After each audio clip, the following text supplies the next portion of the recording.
नमस्कार, मेरा नाम है लक्ष्य दवे। दिव्य मार्गदर्शन में आपका हार्दिक स्वागत है। बंधुओं, श्रीमद् भागवत महापुराण के पिछले पॉडकास्ट में हमने सत्य के स्वरूप के बारे में जाना था और हमने मंगलाचरण को भी श्रवण किया था। आज से हम श्रीमद् भागवत महापुराण के मूल कथा को प्रारंभ कर रहे हैं। मूल कथा में नैमिषारण्य की पावन धरा पे सोनक आदि ऋषि मुनि अपने नित्य संध्या वंदन से प्रातः काल समाप्त करके और सूत जी का पूजन किया। तत्पश्चात उनको ऊंचे आसन में बिठाकर आदर पूर्वक प्रश्न किए, और वह प्रश्न है, ऋषियः ऊचुः त्वया खलु पुराणानि सेतिहासानि चानघ आख्यातान्यप्यधीतानि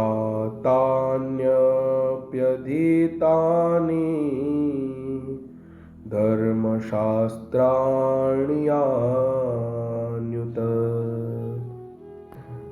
यानि वेद विदां श्रेष्ठो भगवान् बादरायणः अन्ये च मुनयः सूत परावरविदो विदुः। ऋषियों ने कहा, हे सूत जी, आप तो निष्पापी हो, आप तो सर्व पुराण, इतिहास और धर्मशास्त्र के विद्वान हो और वेद के जानकार हो। श्रेष्ठ भगवान बरायण तथा भगवान के सगुण और निगुण रूप के जानकार हो। आपका हृदय तो बड़ा ही करुणामय, कृपामय है। कृपा करके हमारे ऊपर करुणा करो और हमारे इन प्रश्नों को दूर करो नाथ। तब ऋषि मुनियों ने प्रश्न किया, हे नाथ, आप कृपा करके यह बताइए कि शास्त्रों, पुराणों और गुरुजनों के उपदेश से यह कलयुग के जो जीव है उन पर कल्याण के लिए श्रेष्ठ साधन कौन सा है। यह कलयुग के जीव लोभी तथा धन संपत्ति के पीछे दौड़ते रहते हैं।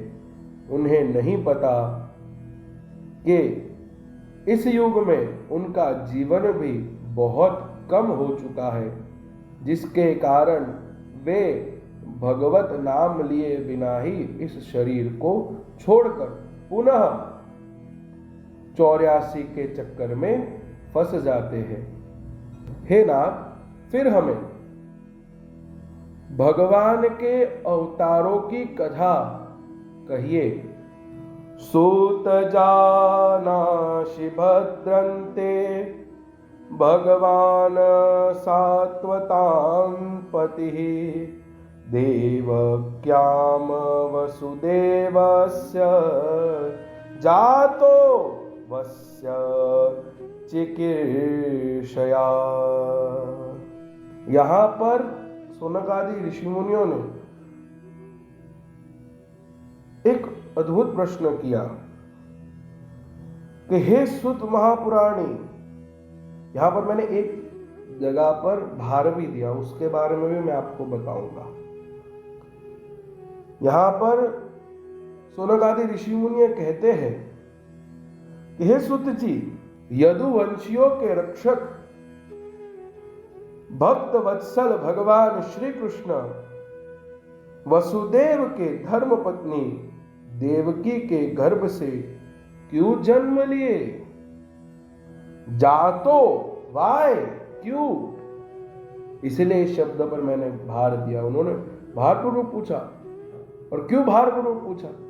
क्योंकि उन्होंने कहा कि भगवान ने जन्म देवकी और वसुदेव जी के गर्भ से लिया, फिर तुरंत वे मथुरा से गोकुल चले गए और गोकुल जाकर पूरी बाल लीला उन्होंने यशोदा और नंद जी बाबा के वहां की, तो उनको यहां जन्म लेने की जरूर क्या थी? उससे अच्छा तो वे वहीं जन्म लेते। कंस को तो और अन्य कोई भी बहाने से मार सकते थे भगवान। इसी प्रकार की लीला क्यों की भगवान ने, इसके बारे में हमें बताइए। और अंत में कहा, अंत में और एक प्रश्न किया, ध्यानपूर्वक श्रवण कीजिएगा। ब्रूहि योगेश्वरे कृष्णे ब्राह्मण्ये धर्मवर्मणि स्वं काष्ठां मधुनोपेते धर्मः कं शरणं गतः। हे नाथ, धर्म रक्षक ब्राह्मण भक्त योगेश्वर भगवान श्री कृष्ण अपनी लीला को समेटकर अपने स्वधाम गए। फिर उनके बाद तो यह धर्म किसके सानिध्य में गया? कृपया करके इसके बारे में भी हमें बताइए। इसी प्रकार से शौनक आदि ऋषि मुनियों ने यह प्रश्न किए और श्री सुत महापुराणी जी इनके उत्तर देते वक्त कह रहे हैं कि आपके इस अद्भुत प्रश्नों को सुनकर मैं अत्यंत प्रसन्न हुआ, परंतु इस प्रश्नों का उत्तर मैं आपको अगले पॉडकास्ट में दूंगा। इसी के साथ मैं लक्ष्य दवे आप सबसे विदाई लेता हूं। जय श्री कृष्ण।